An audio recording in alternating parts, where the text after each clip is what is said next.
اعوذ باللہ من الشیطان الرجیم. اللہ الذی خلق سبع سماوات ومن الارض مثلہن. اللہ ہے جس نے پیدا کیا ہے 7 آسمانوں کو، ومن الارض مثلہن، اور اسی طریقے سے اس کی مثل زمین بھی، اسی سے یعنی وہ لیا گیا ہے. بعض لوگ کہتے ہیں یہ ترجمہ ہے کہ جس طرح اللہ نے آسمانوں کو پیدا کیا اسی طرح اللہ نے زمین کو پیدا کیا. بعض کہتے ہیں نہیں، یہ جو مثلہن ہے اس سے مراد زمینیں بھی 7 ہیں. یہ قرآن میں ایک ہی موقع ہے جہاں پہ 7 آسمانوں کے ساتھ 7 زمینوں کا ذکر ہے.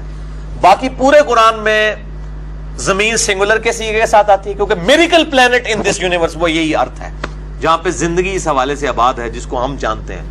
باقی جگہ بھی اللہ تعالیٰ کی مخلوقات آباد ہے، 7 آسمانوں میں آباد ہے، یعنی جس زندگی کو ہم جانتے ہیں جو واٹر کے اوپر ڈیپینڈنٹ ہے. تو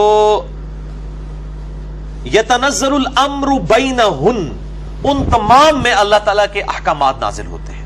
لتعلموا ان اللہ علی کل شیء قدیر، یہ اس لیے کہ تاکہ تم جان لو کہ اللہ تعالیٰ ہر چیز پر قادر ہے. وان اللہ قد احاط بکل شیء علما، اور بے شک اللہ تعالیٰ نے ہر چیز کو اپنے علم سے گھیرا ہوا ہے، احاطہ کیا ہے. یہاں تک بات ہوتی نا تو کنفیوژن نہ کریٹ ہوتی. اصل میں اس کانٹیکسٹ میں ایک حدیث ہے المستدرک للحاکم میں، کتاب التفسیر چیپٹر ہے، سورہ طلاق کی تفسیر میں المستدرک للحاکم کے اندر اسی کانٹیکسٹ میں ایک حدیث موجود ہے ابن عباس سے. ان کا قول ہے، حدیث موقوف. ابن عباس کہتے ہیں کہ جس طرح 7 آسمان ہیں اس طرح 7 زمینیں ہیں. یہاں تک تو بات ٹھیک ہے. اس کے آگے الفاظ ہیں کہ ہر زمین میں محمد ہے، ہر زمین میں ابراہیم ہے، ہر زمین میں نوح ہے، ہر زمین کا اپنا موسیٰ ہے، عیسیٰ ہے. اب تو 7 تو محمد ماننے پڑ جائیں گے صلی اللہ علیہ وآلہ وسلم. تو یہ روایت ہے بڑی خطرناک، لیکن یہ روایت منقطع ہے. اگرچہ امام حاکم نے اسے بخاری و مسلم کی شرط پہ صحیح کہا ہے، لیکن اس میں جو ابو الضحیٰ راوی ہیں تابعی جو ابن عباس سے یہ روایت کر رہا ہے، وہ روایت انقطاع ہے، اس کے ابن عباس سے سماعی ثابت نہیں ہے. لیکن اب یہ باری مین سٹریم کی کتاب میں آ گیا، چونکہ المستدرک للحاکم میں اور باقی کتابوں میں بھی آیا ہے، اور مفسرین نے اسی حدیث کو کوٹ بھی کیا ہے، اور کچھ بڑے محدثین نے اسے تعلیقاً بھی روایت کی ہے. تو چونکہ یہ روایت ہی ثابت نہیں ہے، لہذا محمد ایک ہی ہے صلی اللہ علیہ وآلہ وسلم. باقی 7 زمینوں سے مراد اس زمین کے 7 طبقات بھی ہو سکتے ہیں، جیسا کہ صحیح بخاری کے اندر حدیث ہے کہ وہ ایک یعنی وعید سناتے ہوئے آپ صلی اللہ علیہ وآلہ وسلم نے فرمایا کہ 7 زمینوں میں اسے دھسا دیا جائے گا قیامت والے دن، ایک وعید کے کانٹیکسٹ میں. اس طرح کی چیزیں، وہ 7 زمین کے طبقات ہیں. لیکن لوگ کہتے ہیں کہ جی وہ مفسرین کہتے ہیں کہ وہ زمین کے 7 طبقات الگ ہیں، یہ 7 زمینیں الگ ہیں. اور 7 کا ایک ورڈ عموماً بھی مطلب 70 ہو گیا، 7 ہو گیا، یہ ورڈ عربی میں استعمال بھی ہوتا ہے. تو ہمیں کوئی عربی پلانٹس تو جناب بلینز کی تعداد میں، یعنی تقریباً 250 ارب گلیکسیز دریافت ہو چکی ہیں اس یونیورس میں، اور ہر گلیکسی میں 300 ارب سے زیادہ سورج ہیں، جن میں سے ایک سورج ہمارا ہی ہے ملکی وے میں.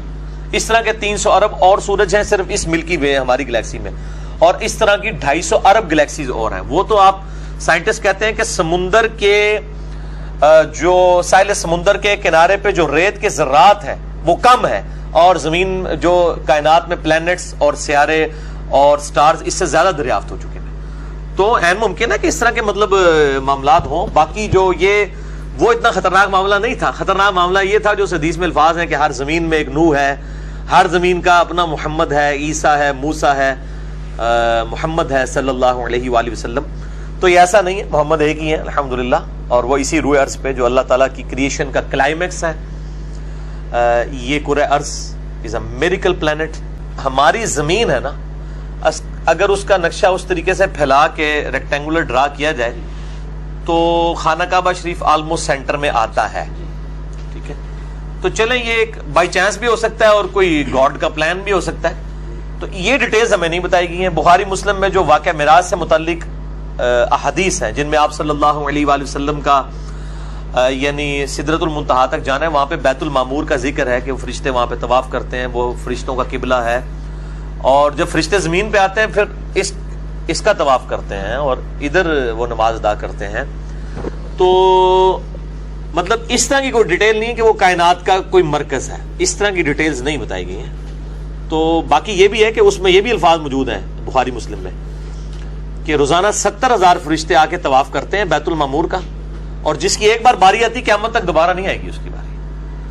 تو وہ چاہے سینٹر میں ہو چاہے آف سینٹر ہو، مطلب ہمارے لیے وہ قبلہ تو سینٹر میں نہیں، ہمیں تو یہاں سے 4,000 کلومیٹر سفر کر کے ہی جانا پڑتا ہے. ایک بار ہی زندگی میں جانا پڑے تو ان کے لیے تو امپورٹنٹ ہے جہاں سے مرضی. اور پھر فرشتوں کو پہنچنے کے لیے کوئی سینٹر میں ہونا یا کوئی ہٹ کے ہو، سڑک وہاں بنی ہو نہ بنی ہو، فرشتوں کے لیے تو کوئی مسئلہ نہیں ہے، وہ جہاں بھی ہو. اصل مقصد یہ ہے کہ ایک بتایا گیا کہ بیت المعمور ہے.